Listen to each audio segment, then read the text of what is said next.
Le siège d'Alep-Est est donc terminé. Bachar el-Assad crie victoire et une question est maintenant. Qui est évacué? Où leur vie est-elle en danger? Qui est concerné par ces couloirs humanitaires faits pour évacuer les populations qui étaient bloquées dans Alep-Est? Bonsoir, Ouada Sedik, merci d'être avec nous. Merci. Vous êtes directeur administratif et financier de Syria Charity, cette ONG qu'on connaît très bien, notamment sur les réseaux sociaux, parce que vous avez sur place des ambulanciers. C'est les images qu'on voit juste derrière vous. Là, c'est le conducteur donc de l'ambulance et on reconnaît tout de suite ces bus verts qu'on a vus dans nos journaux, notamment de Jamel Mazi, qui sont faits pour évacuer les rebelles de la partie est de la ville. Quelles sont vos remontées du terrain? Quelles sont les informations que vous avez depuis le début des évacuations, c'est-à-dire ce matin? Écoutez, au début, la première évacuation a été un peu mouvementée, parce qu'il y a eu des tirs, mais au final, les premières évacuations se sont bien passées. Elles sont toujours en cours jusqu'à aujourd'hui, jusqu'à l'heure actuelle. Et on a 4 de nos ambulances qui ont réussi à sortir avec des ambulanciers, avec des blessés, avec des civils.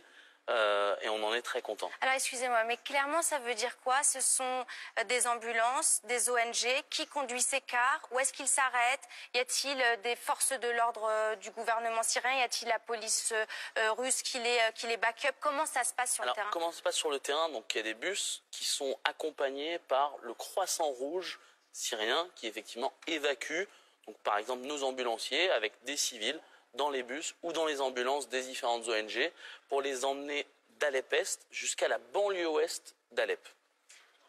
Est-ce que les civils qui sont évacués seront sains et saufs? Est-ce que leur vie est en danger? Où vont-ils? Alors aujourd'hui, donc, ils arrivent dans la banlieue ouest d'Alep où les retrouvent d'autres ONG comme la nôtre, donc, qui étions présents à Alep-Est et dans la banlieue ouest d'Alep, qui les retrouvent, qui les acheminent pour l'instant vers des maisons déjà habitées, le temps de trouver des solutions d'abri, de trouver des tentes, le temps de trouver des matelas, des solutions, parce que les personnes qui sortent ne sortent avec absolument rien. Ils ont tout laissé derrière eux, ils ont laissé leur maison, ils ont laissé tout ce qu'ils avaient, ils sont sortis juste avec leurs habits. Alors, on va essayer, comme la dernière fois, il y a un mois, vous êtes venu sur notre plateau, puis on avait contacté Ala El Ali, qui est l'un des ambulanciers qui travaille pour Syria Charity, et qui fait partie, il y a quoi? Il y a 10 ambulances, 20 bus qui sont chargés de ces évacuations. 2 ambulances sont Syria Charity, l'un d'entre eux est conduit donc par Ala. On va essayer de le joindre, je crois, par... On a 4 ambulances qui sont sorties, effectivement. On était satisfaits, parce qu'aujourd'hui, ils sont arrivés, et donc on peut le voir... On peut le voir ici. Donc là, on est en communication WhatsApp. Oui, parce que la liaison, on n'arrive pas, nous, à l'établir. Du coup. Allez, Mshabab, alhamdoulilah, assalamé. Donc là, je leur dis effectivement, donc là, c'est les différents ambulanciers et secouristes de Syria Charity, dont on est très satisfait de voir. Vous pouvez leur demander comment s'est passée la journée? شلون كان اليوم يعني الإخلاء وهيك شلون تم؟ ما سمعت ابو عدنان ما سمعت. شلون تم اليوم الإخلاء؟ يعني شلون اشتركون شلون كان اليوم؟ اليوم اول ما طلعنا اول قافله النظام استهدف القافله، اول قافله طلعت صار في عندنا اصابه مسعف واصابه عنصر بالدفاع المدني ومصاب اللي كنا مشايلينه بالسياره كمان تصوب. بس لما دخل الهلال الاحمر Donc si c'est que la première évacuation, malheureusement il y a eu des tirs et il y a une personne des casques blancs qui a été touchée, mais quand le Croissant Rouge est arrivé, tout s'est bien passé et l'évacuation a bien eu lieu. Est-ce qu'ils ont l'impression que les civils, que les évacués sont triés?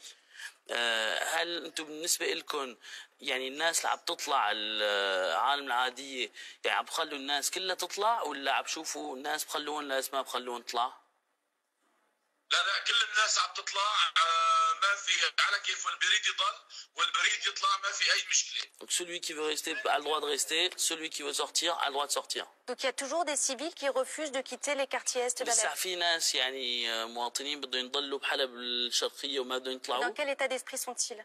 شلون معنوياتهم يعني ايش هدفهم ليش بدهم يضلوا؟ هلا بالنسبه للمدنيين اخلاق جميع المدنيين من مدينه حلب. وبالنسبه للمعنويات هلا اليوم الحمد لله رب العالمين بعد ما طلعت الشباب يعني كنا قبل ما نطلع كانت المعنويات تعبانه كثير.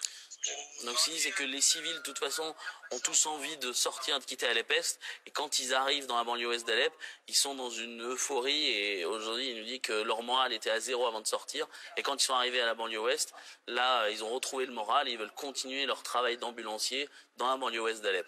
Donc là, parmi les gens qui ont pu sortir d'Alep,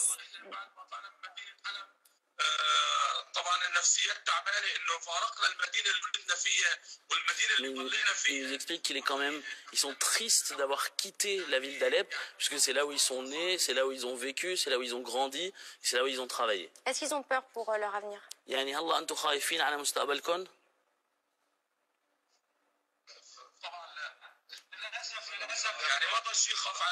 Donc ils disent malheureusement ils ont même plus quoi que ce soit de quoi ils peuvent avoir peur, donc non, ils vont vivre leur vie. Donc là, ça va durer combien de temps encore leur action, leur ambulance, leur évacuation? يلا انتم بدكم تضلوا تشتغلوا شاد الله الاخلاء موجود كم يوم الاخلاء.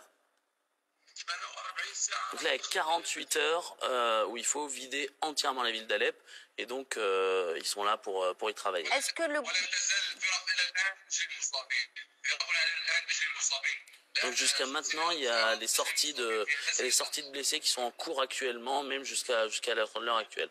Shukran Tir, merci beaucoup d'avoir été avec nous, messieurs. Merci pour le travail formidable que vous faites sur place. Shukran ya shabab. Ma'a salama. Shukran, ma'a salama. Alors, je vous propose de regarder un petit sujet qui a été préparé par Jennifer Nock et Georges Lédric sur l'évacuation de la journée. Puis on revient ensuite pour savoir qu'est-ce qu'on va faire, nous, qui sommes face à ces images et qui aimerions bien pouvoir faire quelque chose. On regarde. Le quartier de Ramoussa, à quelques kilomètres au sud de la zone des combats. Cela fait plusieurs heures que les bus et les ambulances patientent. Tout à coup, ils surgissent. Des dizaines de rescapés qui se précipitent. Des jeunes en grande majorité, combattants ou civils. Une marée humaine qui fuit les combats. Parmi eux, on aperçoit même des enfants. Le premier convoi transportant les combattants de l'opposition a pris la direction d'Idlib, une zone au sud-ouest d'Alep contrôlée par les rebelles. D'après l'agence russe TASS, cette évacuation se fera via un corridor de 21 km et concernera en priorité 200 blessés et leurs familles. Au total, 4000 rebelles devraient être évacués. Hier encore, ils étaient piégés au milieu des bombes. Prisonniers dans une zone très réduite de 2 km². 15 000 à 100 000 habitants s'y trouvent toujours. La plupart ont brûlé leurs affaires avant de partir, mais beaucoup hésitent encore à se rendre par peur des représailles. Ouada s'est dit que la majorité des Français suivent ce qui se passe par Internet, par les réseaux sociaux. Qu'est-ce qu'on peut faire? Eh bien, on peut agir. Chaque personne peut apporter sa pierre à l'édifice. Aujourd'hui, on a 100 000 personnes qui sortent d'Alep-Est, qui vont dans la banlieue ouest, qui ont tout laissé derrière eux. Eh bien, on peut agir. Allez sur notre site internet www.syriacharity.org. On a plusieurs actions. On a la campagne hiver qui arrive. On peut acheter des tentes, on peut acheter des matelas, des coussins. On peut parrainer des orphelins. Aujourd'hui, il y a 700 000 orphelins présents en Syrie qui sont listés. Parrainer des orphelins en ligne. Vous allez pouvoir avoir contact avec eux régulièrement. Syria Charity sur Internet. Et puis les pétitions, les manifestations, cette pression, ça peut être important. Il faut continuer à se mobiliser. la mobilisation. Merci beaucoup d'avoir été avec nous aujourd'hui. On prend la direction de la Maison de la Radio pour l'essentiel de l'actu.